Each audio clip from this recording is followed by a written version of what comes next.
MP के पूर्व CM और कांग्रेस के राज्यसभा सांसद दिग्विजय सिंह का बयान। एमपी की बीजेपी सरकार परंपरागत और पुश्तैनी पुजारियों के साथ कर रही है दुर्व्यवहार।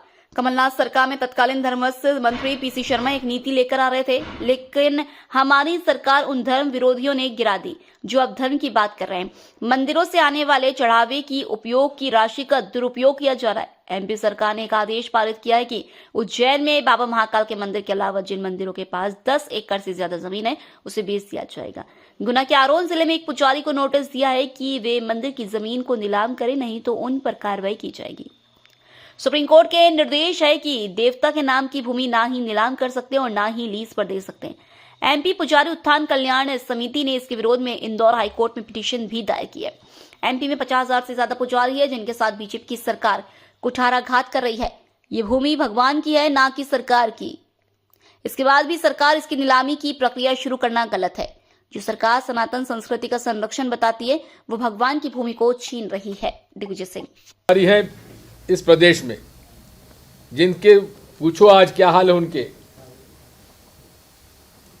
आज की महंगाई में बच्चे पढ़ाई नहीं कर पा रहे, मंदिरों की रखरखाव नहीं कर पा रहे, उन पर उनके साथ कुठाराघात ये सरकार कर रही है।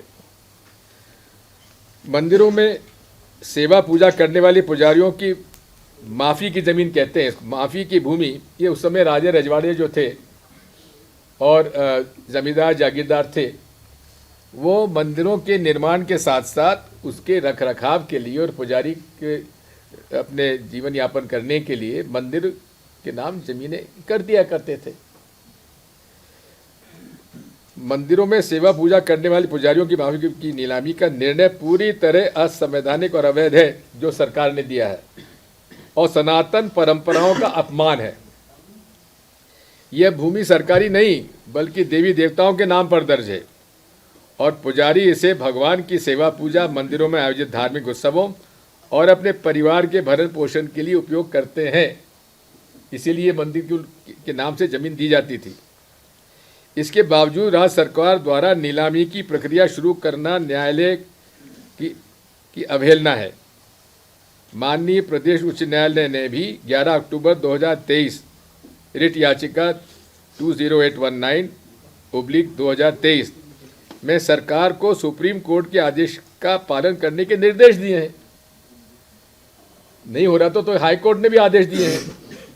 जो सरकार स्वयं को सनातन संस्कृति की संरक्षण बताती है, वही सरकार आज मंदिरों और पुजारियों की आजीविका पर प्रहार कर रही है। ये हाल है डॉक्टर मोहनलाल जी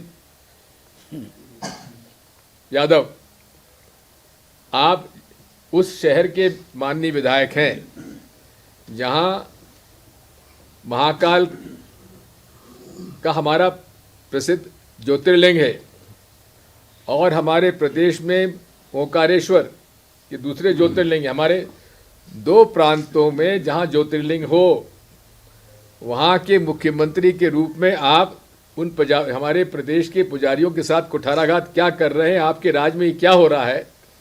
पहले तो आपके खिलाफ शिकायत आई थी कि आप जो हमारा कुंभ मेला होता है, उस कुंभ मेले में जो ज़मीनें ली जाती थी उस पर आप कॉलोनी कटवाना चाहते थे और शिवराज सिंह चौहान ने उस समय आपका ये प्रयास रोक दिया था।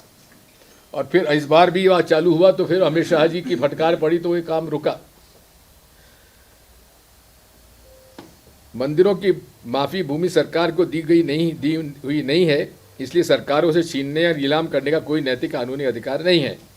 हजारों वर्षों से सनातन परंपरा ने धर्म का संरक्षण किया है, सरकारों ने नहीं किया। मैं जब मुख्यमंत्री था तो ये आरोप मुझ पर भी लगा था, तो फिर पूरे विश्व हिंदू परिषद के लोग उन्होंने मेरे खिलाफ प्रचार किया कि दिग्विजय सिंह जो है मंदिरों पे कब्जा कराना चाहता है, सरकारी करना चाहता है।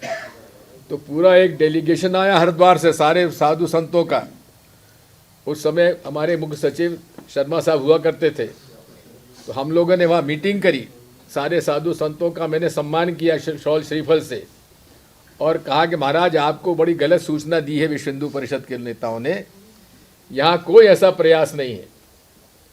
जब उनके सामने ये बात सामने आई, मैंने कहा मेरी बात मत मानिए, लेकिन मुख्य सचिव जी इसकी बात सुनिए। और मुख्य सचिव जी ने कहा साहब आपको सूचना दी किसने ये बात? तो उसके बाद उन्होंने कहा कि हमें गुमराह किया गया और उन्होंने मेरे पक्ष में प्रस्ताव पास किया हरिद्वार के साधु संतों ने। मैं हमेशा से एक सनातन धर्म का पालन करने वाला व्यक्ति रहा हूँ और मेरे घर में धार्मिक प्रवृत्ति मेरे माँ की थी जो हमें प्राप्त हुई है।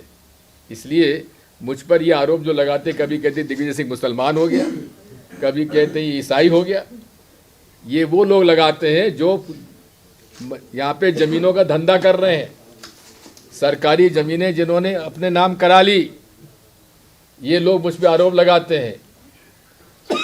जब इनकी जिस दिन सरकार बदली जाएगी इनकी सारी पोल हम लोग खोलेंगे। पुजारी और धर्माचार्य सरकार की कृपा से नहीं बल्कि समाज की आस्था और परंपरा से जीविका और उपार्जन करते आए हैं।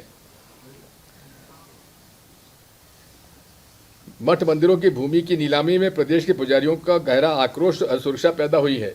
चारों तरफ से मेरे पास फोन आ रहे हैं कि साहब कुछ करिए। मैंने कहा महाराज आप ही तो इन लोगों को चुना कर बैठा देते हो, इसलिए आप सब सुधर जाओ तो ये सब सुधर जाएंगे। जहाँ भी मंदिरों में आप पुजारी हो, आप जब भी पूजा के लिए कोई आता है तो उनको ये बात बताइए कि किस कदर घोर अन्यायी और पापी ये सरकार है। पुजारियों की शांति और उनकी कमजोरी न समझा जाए। धर्म राजनीति का उपकरण नहीं है, धर्म एक दुधारी तलवार है। यदि सत्ता के बल पर सनातन परंपराओं को चोट पहुंची तो उसका विरोध भी उतना ही तीव्र होगा। मैं इस विषय में पूरी तरह पुजारी समाज के साथ खड़ा हूं। महाराज खड़ा हो ना? जी। यदि सरकार ने धर्म विरोधी नीलामी निर्णय वापस नहीं लिया तो मुझे पुजारियों द्वारा किए जाने वाले आंदोलन में सम्मिलित होना पड़ेगा। अब इसके बारे में कोई प्रश्न पूछना चाहो तो पूछ लेना, और कोई विषय का उत्तर मैं दूंगा नहीं। चलो पंडित जी उसके बाद आप कुछ बता दीजिए।